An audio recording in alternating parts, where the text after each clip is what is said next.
Welcome, everybody. My name is Paul Hitchcock, and really excited to have my two guests on here today. I've got Harry Barth, who is the founder and senior managing partner for the asset protection, estate planning, and business planning firm BarthCalderon, located in Southern California with 6,000 clients across the country. Harry does about 40 workshops a year through the firm in very high demand for this sort of education. And we're going to be focused on, of course, the Corporate Transparency Act. We'll get to Harry here in a minute here. Also very happy to have Marty Stowe here, who is with Värkrz, working with payroll companies. And welcome, gentlemen. Thank you. Thank Good you to very be much. here. Pleasure to be here. Yeah.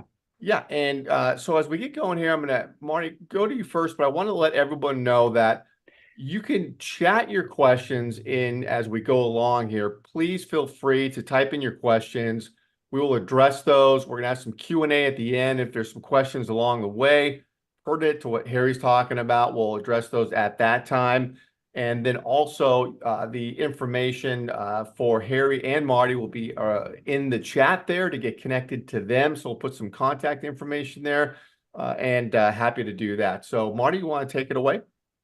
Yeah, we're really excited to be here with Harry. The Corporate Transparency Act is huge for us at Värkrz. And for those of you that aren't aware, or some of our members might be on, so what Värkrz they are peer advisory groups specifically for the payroll outsourcing industry.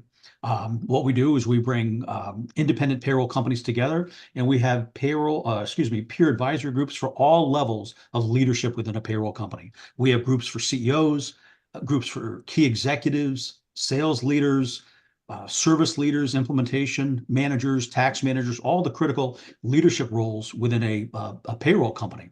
And one of the reasons I'm so excited to be on this call is the Corporate Transparency Act is a very hot topic that is being talked about in all of our payroll peer advisory groups right now, not only because the payroll companies are considered trusted advisors, very much like a company's CPA firm or law firm.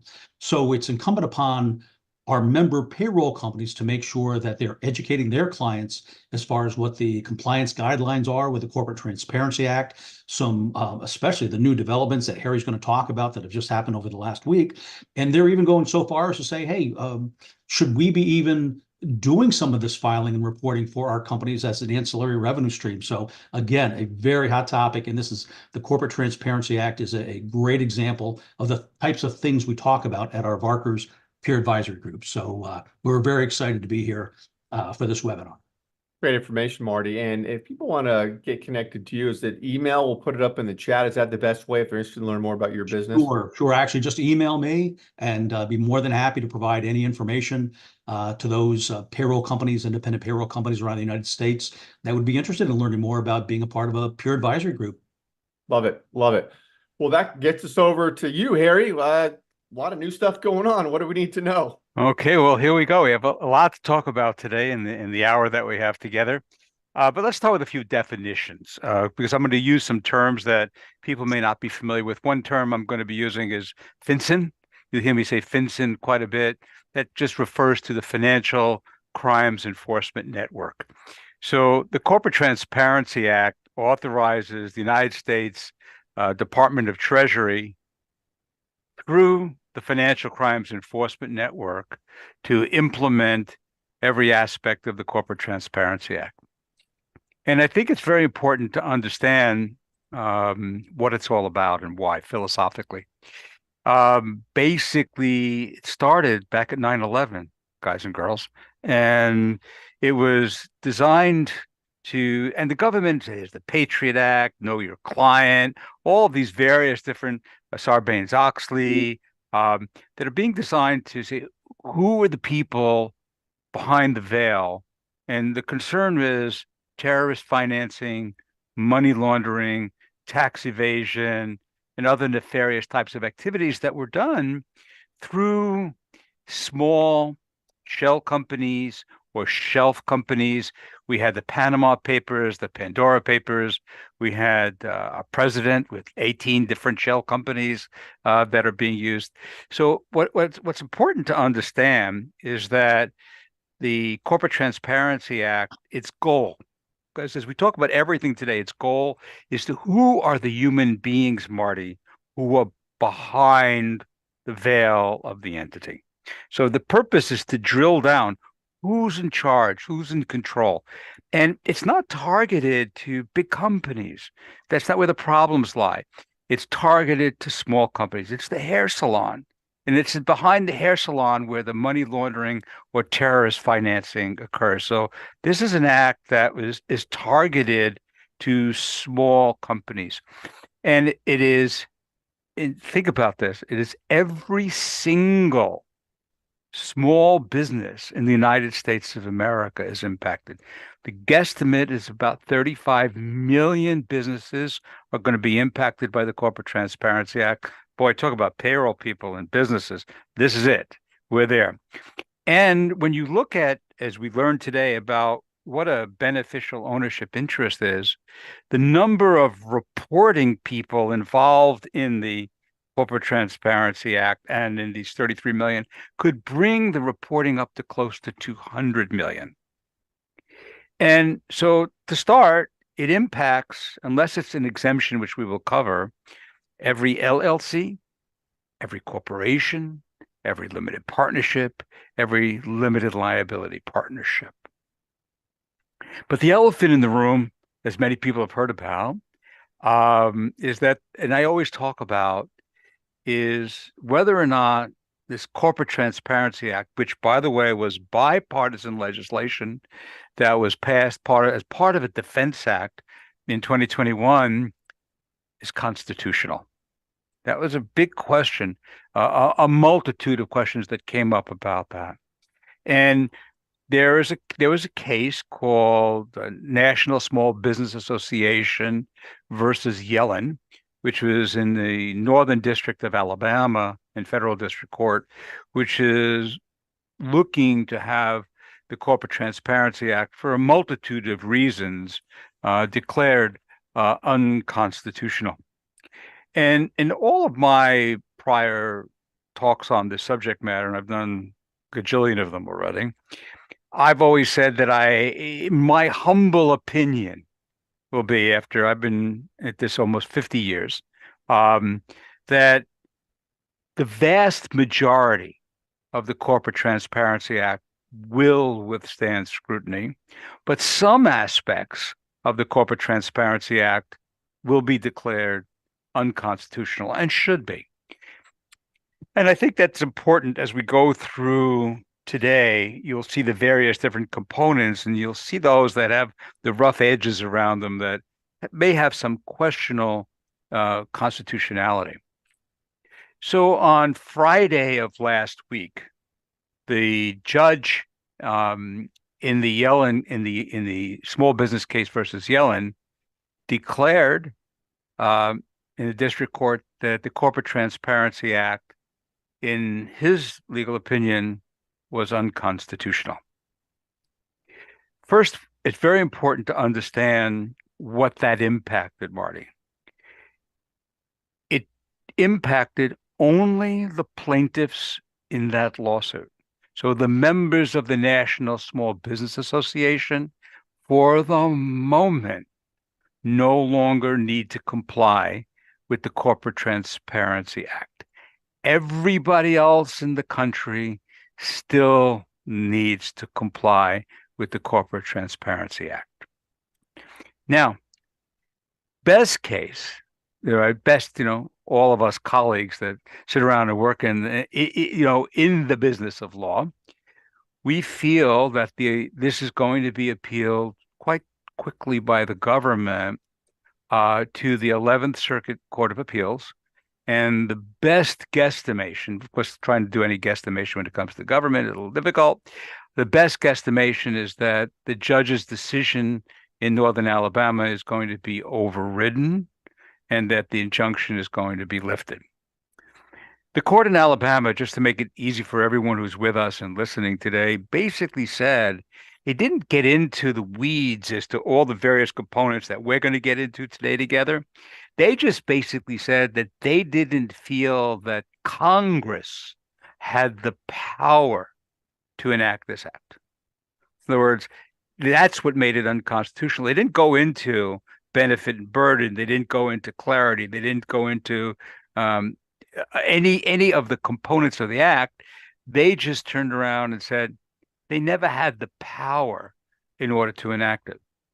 So now that we know that it just affects this small group of people for the moment, hi HK. So I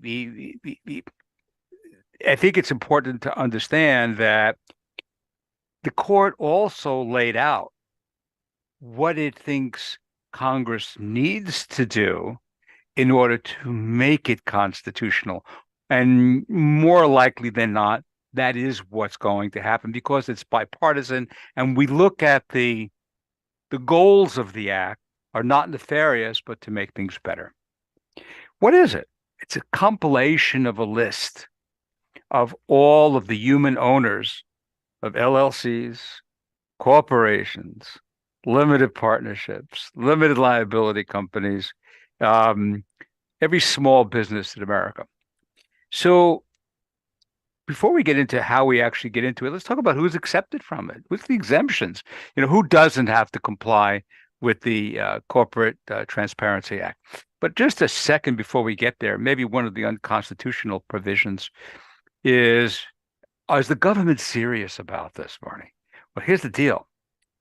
Once compliance is required, and we'll talk about the dates that compliance is required, there is a $591 a day fine, civil fine, every day that the company is not in compliance. So if we're not in compliance just for 10 days, $5,910 fine. And that's just by autopilot. So if you're doing compliance by X date, if you're not in compliance by that date, and there are no exceptions, all right, $591 a day, that could go up to $200,000. In addition, if one willfully does not comply with the act, there's between a $10,000 and $100,000 fine that's imposed on top of that, and up to 2 years in federal prison for failure to comply. These are some of the areas that I think, Marty, are maybe it's maybe a little overdone. We have very, very strict things to do. People may try to comply, may not be, and they're going to put them in jail. If we don't file a tax return, they don't put you in jail. But here they want to put you in jail because this list that they're compiling is for the use of law enforcement. That's the purpose of it. The purpose of it is for the government of the United States, the government of the United Kingdom, government of Switzerland, to be able to share information about who are the humans behind the entities. One thing, which is the first time I'm making this announcement today, that if somebody violates the Corporate Transparency Act and then commits a crime which is related to the Corporate Transparency Act, it goes to 10 years in jail and a $500,000 fine. So it's kind of like bank robbery with a knife or bank robbery with a gun. You do it with a gun, it gets enhanced. So there are enhancements that go along this as well. But they're not messing around, is the point. No, they're not. Then they're not messing around. And I think, as I said earlier, I think more likely than not, this will remain mostly intact for everybody. There may be a few bumps along the road. So let's talk about who's exempt. That's really important because that affects your constituency significantly, Marty. So let's go about who does not have to comply. So big public companies do not have to comply. If you're a public company on American Stock Exchange, New York Stock Exchange, NASDAQ, SEC, FINRA, they got enough information about all the people who are in charge that they know who they are. So they're not worried about them. They are exempt from filing, a public company. SEC registered investment advisors, people who are providing investment advice, they are exempt from the act because the SEC knows who they are. They've been fingerprinted, background checked. You know who's involved. Remember, who are the humans behind everybody? The government knows who they are, so they're exempt. Venture capital fund advisors are exempt. Insurance companies and insurance producers, same reason, they're subject to state regulation. They are exempt from doing it. Other highly regulated financial service companies like credit unions, banks, registered securities brokers, dealers, trust companies, highly regulated. We know who the people are. Now, trust companies are funny because the trust company itself may be exempt, but if the trust is holding an entity that's subject to reporting, then the trust company needs to report. And I'm going to explain that in a few minutes. Public accounting firms, if they are subject to Sarbanes-Oxley for public reporting, they are exempt. Tax exempt entities, nonprofits, political organizations are exempt. Trusts themselves are exempt. If it doesn't get its birth from the Secretary of State's office, so we don't have to go into the Secretary of State's office in North Carolina, for example, and give birth to the LLC. If it's not a state registered entity, it's not part of the Corporate Transparency Act. And then subsidiaries of exempt companies are also exempt. But that's very interesting. Let me just give you an example for that there, because there's one other one, which is the one that will probably mostly impact your constituency. And Marty, this is an and, not an or. All right. So if one has 20 full-time or more full-time employees as defined by state law, and they have their headquarters or an office in the United States of America, and they have over $5 million worth of gross sales, they are exempt from reporting under the Corporate Transparency Act. And you would think that's a lot of people, a lot of firms. But let me give you an example of myself. So I own my law firm. I do have over 20 employees. My headquarters is in the United States of America. Our gross sales are over $5 million. My law firm is exempt. But Harry has 12 other entities that hold real estate, that hold equipment, that hold stocks, bonds, and cash, that hold various different investments that I have made. I have 12 other entities and 12 other ancillary type companies, like you have ancillary type companies. All of those don't have 20 employees and over $5 million of gross sales. They are subject to it. So if someone might have an LLC that was put together for estate planning purposes or asset protection purposes, it could have a $30 million building in it and 2 employees. Rents could be over $5 million, but doesn't meet the employee requirement. It is subject to the Corporate Transparency Act. So that's very important to understand. 20 full-time employees, not 1099s, not part-time employees, full-time employees, and $5 million of gross sales. So one of the questions that come up quite frequently is, hey, sometimes people are on a borderline, what happens if I have 20 employees now, but I have 18 employees in September, all right? And so I might be a exempt company at the day that I file, let's say it might be in March of 2024. I drop down to 18 employees. Hence payroll company, here we go, there's evidence. We drop down to 18 employees. I now, under the current law, the way it stands, I have 30 days now to comply, because now I am no longer an exempt entity. And if I don't comply within that 30 days, so it's very easy for a company that has 20 employees, 21 employees, drop down to 17 employees, all right, and not report that to FinCEN within 30 days, and now $591 a day fine starts to accrue. This is the type of thing that makes this act somewhat unconstitutional, and I think that needs to be modified. There needs to be more reasonable time limits to get things done. Now let's talk about time limits for a second. So we're going to draw a line today in the sand, and we're going to put together a company and bring it under the act. But there's a draw line in the sand. They have all of the companies that were in existence prior to January 1st, 2024. All right. All of those companies under current law have until December 31st, 2024 to come into compliance, to be registered under the Corporate Transparency Act.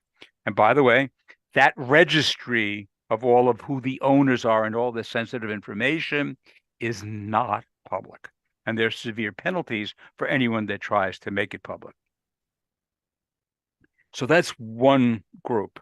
There is legislation moving through Congress that looks to extend that reporting period for the 33 million, which actually turns to 200 million. You'll find out in a few minutes, to December 31st, 2025. All right. And I think with this thing that's happened in Alabama, which puts some uncertainty as to the validity of the Corporate Transparency Act, I think we may get, more likely than not, we will get an extension of the period, but we can't rely upon that. We're talking about government, and government does strange things. Second of all, then we have new entities that are formed after January 1st, 2024. From the day they're given birth at the Secretary of State's office, it becomes a matter of public record that that entity is formed. We have 90 days to bring that into compliance.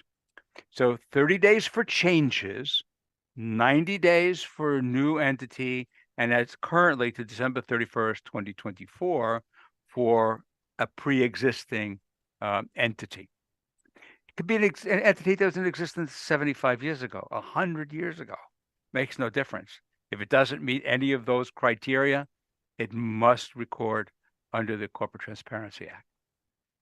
So now let's talk about how and who and why. So the reporting entity, Marty, and for all of the people that are with us today and people that are going to hear this, is the company. The company is the reporting entity. So we're going to turn around and we're going to form a company just for after January 1st, 2024. We're going to do it in March, and we'll call it Marty Paul Harry Co. LLC. And what are we going to do? We're going to make widgets, of course, and we're going to have a DBA. Widgets are us. All right. And so we bring it to the Secretary of State's office. So we did it in Delaware, and Delaware said on March 15th, our Marty Paul Harry Co. was born. We now have 90 days to bring that into compliance, and that part of the law is still in effect. We're not part of the National Small Business Association in Northern Alabama. We are a new entity being formed today, so right now we need to comply. So what happens is that what do we need to do to comply? That's the first thing. So we're not an exempt company. We don't fall into any of those exemptions. We're kind of a new company. We have a couple employees. We're making our widgets. So we have to go to FinCEN Network, to their website, because everything must be done electronically, and we need to file. Now, one of the things you're talking about revenue sources and the people in your constituency, should they file? Should they help people file? I think you're going to find that it's a little challenging in that respect. So the AICPA, the Association of Certified Public Accountants, has advised all the accountants across America not to get involved with the Corporate Transparency Act. They consider it the unauthorized practice of law. So again, you will see why. We have to talk about control, ownership, estate planning. There are a lot of factors that are involved. So it might be, doesn't mean that it can. It might be a little dangerous to put your foot into that water because of the analysis that has to take place. And the other thing too is because, at least at the moment, there are criminal penalties associated involved with it. It might be better, if we're going to use a third party, to use a law firm because of the attorney-client privilege. That may be helpful. Mm-hmm. It's not a mandate. It just might be smarter to do that. And there's going to be some activity there. So we'll get to questions in a little while. So what do we have to do, Marty, to file our company? Mm-hmm. All right. So first thing we got to do is we got to file it with FinCEN. We got to give them our name, Marty Paul Harry Co. LLC. We must give them all of our DBAs. All right. Whatever widgets are us, widgets are them, they have to go. We have to give them the physical address of our company, not a post office box, not a UPS suite, not the attorney's office, not the accountant's office, not the payroll people's office. It's got to be where the physical company is located. If it's located in someone's house, then someone's house needs to be the physical location. And we must give them a unique identifying number. Now, that unique identifying number for most of us is the EIN number that you're very familiar with. So you get the EIN number for Marty, Paul, Harry Co., and that becomes part of the compliance. If it's a single member disregarded entity, and we do not have an EIN number for convenience, Marty, then your social security number needs to go there as well. So it's a pile of relatively sensitive information. So that's the starting. So Marty, Paul, and Harry Co. LLC is now the reporting and responsible entity for reporting. That's level one. That's the company. Now the company needs to report the following things for everyone after January 1st, 2024, but not prior to January 1st, 2024. The company applicant must report. So let's say, Marty, you came to my law firm and one of my paralegals, Cheyenne, helped us form this entity in Delaware. So Cheyenne must report that she filed the paperwork with Delaware to form Marty, Paul, Harry Co. If Harry was the attorney that suggested to us that we form this LLC, Harry must report as well. So Harry, the attorney, told Cheyenne, the paralegal, to form this entity for Marty, Paul, and Harry. That is the company applicant and is required to report. For all entities, Marty, prior to January 1st, 2024, we don't need the company applicant. God knows who did it 30 years ago. We don't know. It's not required. Then the next that has to be reported are who are the owners? Who owns more than 25% of our company and who is not a minor? Okay, so real simple. We'll start simple, then it gets a little bit more complex. Marty, Paul, and Harry are the three owners. We each own a third, 33 and a third. So we are the beneficial owners. We must report. What must the company report about its beneficial owners? Well, you got to get Marty Stowe, your name, your full legal name, your home address, where you live. UGG, all right? Your address has to be reported. Again, no UPS, no lawyers, no accountants. For privacy, it sucks. We got to report our home address. And then we must upload electronically a PDF of your driver's license, your passport, your ID card, your federal issued or your state issued ID card. There must be government documentation with your face on it and verifying information that gets reported. So all of that has to be reported to the Financial Crimes Enforcement Network as the three beneficial owners of this now reporting company. For people, a very important tip and trick is that everybody should go to the FinCEN website, and Paul will put that in the chat in a little while, and get what's available. You set up an account there. That's something that we can't, as lawyers, do for you. I can't do this for you, Marty, but you got to go there and set up an account because they want to know where'd you go to elementary school, what the color was your first dog, two-factor authentication, three-factor authentication. You give them that information, your name, your address, and your driver's license. They will issue you a number, like a social security number. So it's Marty Stowe, FinCEN number 123456789. So now, Marty, on every time you're involved with a company, you could just Marty Stowe number so and so, so and so and so. But if there's any change, if you move to a different state, if you move to a different address, if you change your name, if you have a change of something on your driver's license or your passport, you have 30 days to update that with FinCEN. And the company, our company, has an obligation to make sure that you, Marty, update your information. So this is interesting. So if the company has the responsibility to make sure that the information is updated, maybe in our operating agreement now, for our LLC, it needs to be some new legalese. It's called Corporate Transparency Act, where the three of us sign that we promise to keep all of our information up to date. If we're going to be a member of our company, it's a mandate that we keep everything up to speed with FinCEN. So our company is not fined because of us. Another constitutional question: our company could be fined because Marty, didn't update his information, and there's no exceptions. So it's kind of weird. So we have to keep it up to date. We now have, so Paul and Harry and Marty, we all have our report of beneficial ownership. Mhm. But what's scary, well, not scary, is it's not clear by the language of beneficial ownership, because there's a subset of that or an equal set of that. It's also who's in control. So they want to know who controls the company. All right.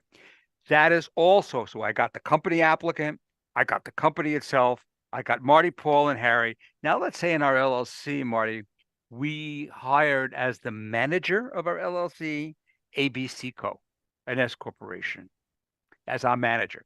So the manager is not even an owner of the company. Mhm. Just, we've said you're going to be the manager, but we gave the manager, Marty, what do they got? They got control. You run it for us, right? That manager is now a reporting entity. Okay. So now the manager, who's a corporation, who are the CEO? Who is the COO? Who is the CFO? They all have to report their names, their addresses, and their identifying numbers. Ugh. So you mean some third-party company now has to report because they're in control of our company? The answer is yes. If they have a board of directors that can fire or change the C-suite owners, then every member of the board of directors needs to report their information to FinCEN. They are really drilling down. Who's behind the veil? Now, so I was working with a peer group, people in Texas that are in the oil and gas business. And I think everybody in Texas is in the oil and gas business. All right. The oil and the oil and gas business. So they were telling me, let me give you a simple scenario, and this will bring the point home for us here. When they drill an oil well in Texas, that's a risky business. They have blowouts, they have fires, people get injured. So every oil well pretty much is its own LLC. Just makes sense from an asset protection point of view. And we're all about asset protection. I'm an asset protection attorney. So the oil well is Oil Well LLC. It doesn't have 20 employees, doesn't have $5 million gross sales. It's a reporting entity. So we have to put all the information. And usually they have 4 or 5 investors who've invested in that oil well to drill that oil well. They are always LLCs. So we have 5 LLCs that are the owners, each at 20, each some, if they're over 25%, everyone that's over 25% has to report. So if you and I have 25% of that, of an LLC that owns that oil well, we are now a 25% reporting entity, and we need to report as well. Usually those LLCs are held by a holding company. Now, the holding company, which now holds the 25% of our oil well, and all the components of that need to report. And then, Marty, you and I were talking because we do estate planning, and we told you, no, Marty, your investment, we don't want it going through probate. We don't want it going through surrogate court. God forbid something happens to you. Should be in your family trust. Okay. So we put in a family. Now, the trust itself is an exempt entity. It doesn't file the trust with the state, but now it's holding a greater than 25% interest in a reporting entity. So now, who created the trust? You and your spouse, for example. Both of you become reporting entities. Who's the trustee? Their reporting entity. Who is the beneficiary of the trust is a reporting entity. Who is the trust protector who can change the trustee? Their reporting entity. And who holds, for example, a power of appointment? It's different powers that we use in trusts to move assets between generations.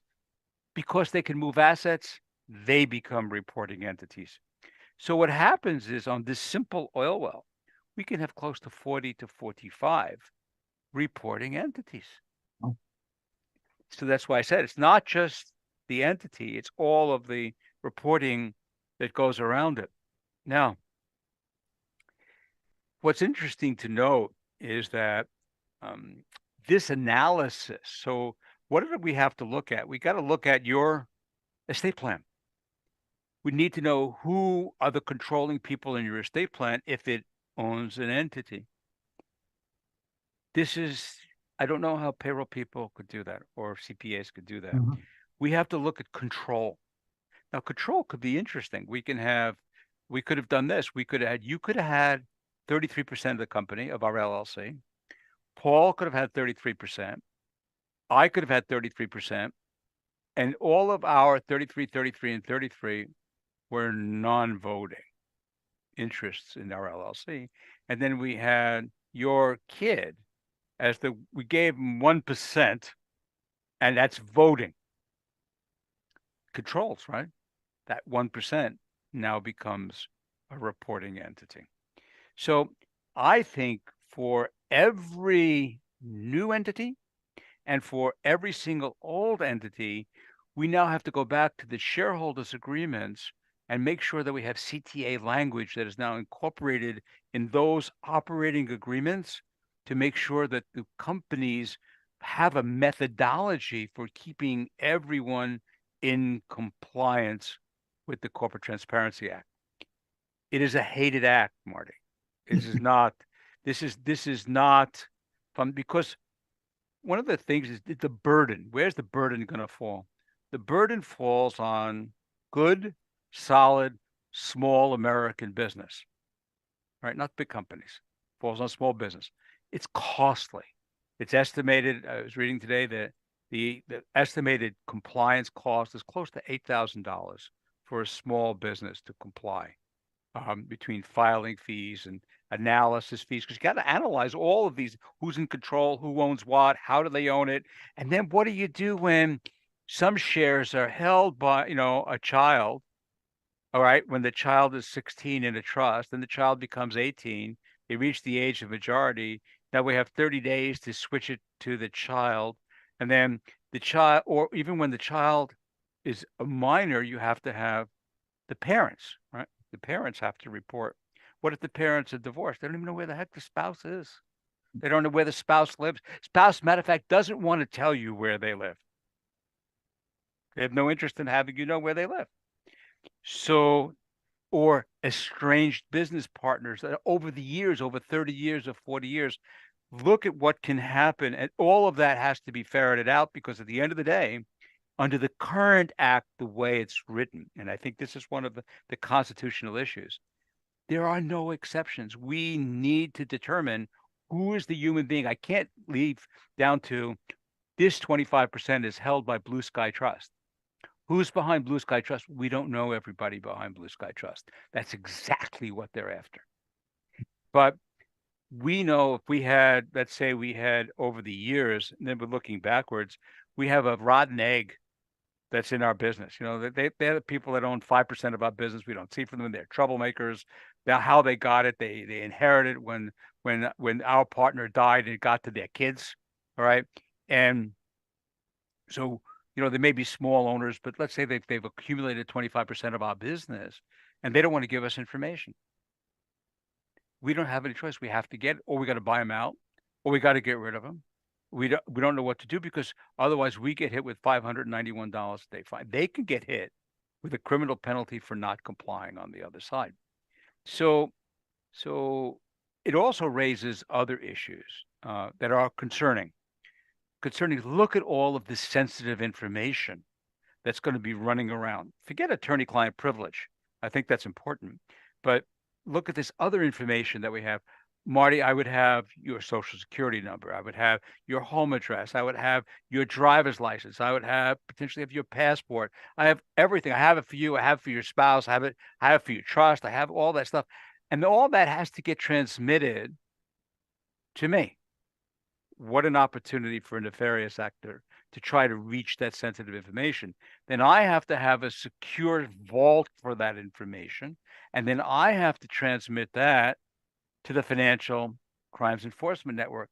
Another opportunity for that information to get out. And of course, do we trust the government to maintain the integrity of that information as well?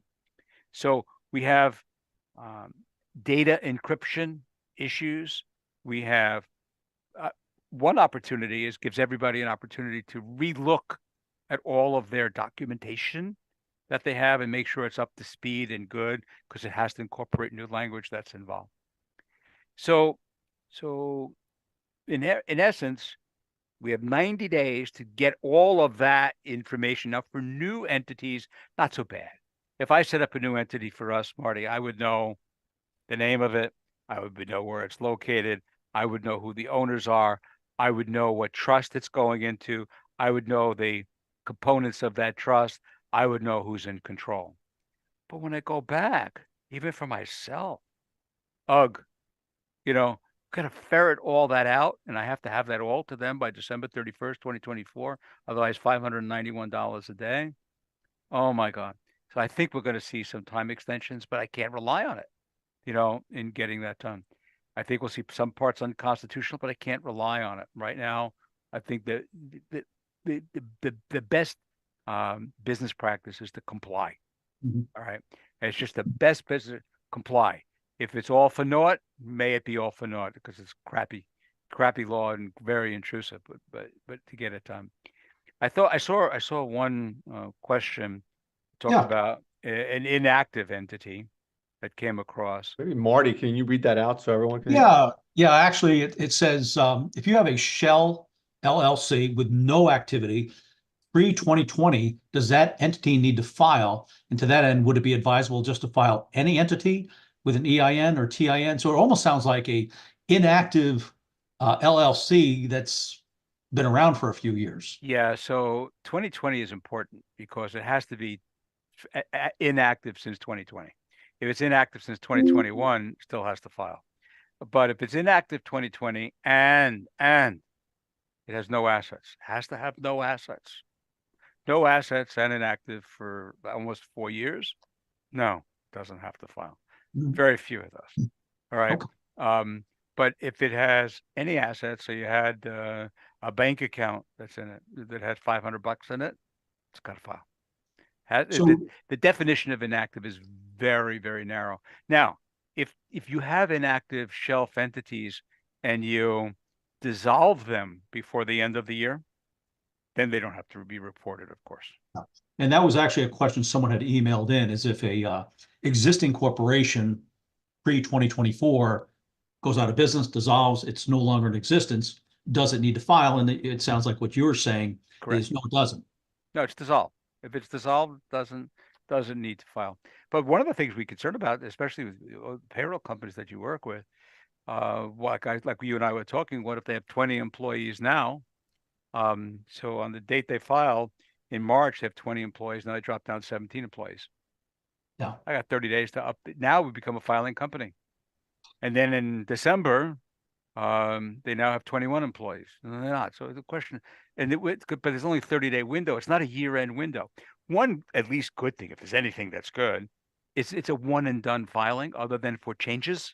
In other words, once we file, Marty, Paul, Harry Co. LLC and have all the beneficial owners and controlling interest and company applicants reported to FinCEN, absent changes to our identifying information, which could be done through our FinCEN numbers, there's nothing else. It's not an annual reporting requirement. And for payroll companies, a lot of the companies, since many of them deal with what you would term as Main Street USA companies, to take a typical classic restaurant, might have 25 employees, drop down to 16, go to 21, drop down to 19, and or seasonal places. All the beach communities that have ice cream shops that'll have, 30 people on staff and then go down to 2. So it's a little bit of a very volatile. It's very, very, very volatile. And the point of question is that for those, it's when you file.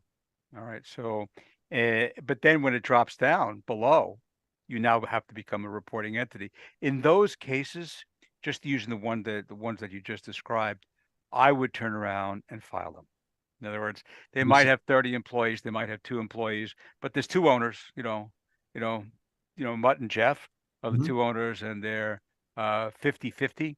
Mutt and Jeff file their trust file. We get it filed done, and then if they go up to 100 employees, go down to 2. We're in compliance.